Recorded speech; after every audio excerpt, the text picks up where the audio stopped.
Tatlong dating miyembro ng New People's Army ang nagpasyang sumuko sa mga tauhan ng Regional Mobile Force Battalion 15 sa Camp Bado Dangwa, La Trinidad, Benguet. Ito ay resulta ng pagpupursige ng ating pamahalaan na hikayatin ang mga kasapi ng mga kaliwang grupo na magbalik loob na para sa ikabubuti ng kanilang buhay at ng kanilang pamilya.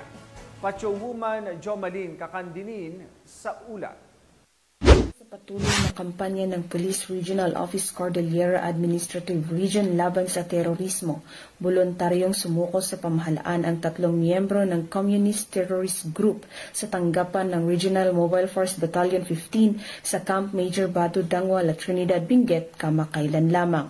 Ayon kay Police Colonel Ruel Tagal, First Commander ng RMFB-15, ang tatlong sumuko ay kilala bilang sina alias Vic, alias Pio, alias Glenn na parehong recruit ng CTG taong 1987 at 2013 to 2014 na nagsilbing mga contact person at miyembro ng New People's Army sa kanilang nasasakupang lugar sa ilalim ng nabuwag na kilusang larangang Guerrilla Ifugao at kilusang larangang Guerrilla Ampis.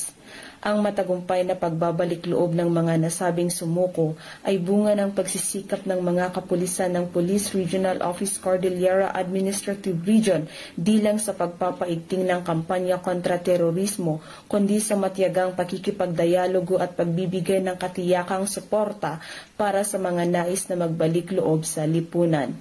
Kasalukuyan namang nasa kustodiya na ng RMFB-15 ang mga voluntaryong sumuko para sa taktikal na panayam at wastong dokumentasyon. Patuloy pa rin ang panawagan ng pamahalaan na magbalik loob ang iba pang miyembro ng CTG upang muling mamuhay ng payapa at makasama ang kanilang mga pamilya sa isang bagong Pilipinas. Mula dito sa rehiyon ng Cordillera, ako ang iyong PNN correspondent, Patrolwoman Jomalyn Kakandinin, alagad ng batas, tagataguyod ng Balitang Pulis. Maraming salamat, Patrolwoman Kakandinin.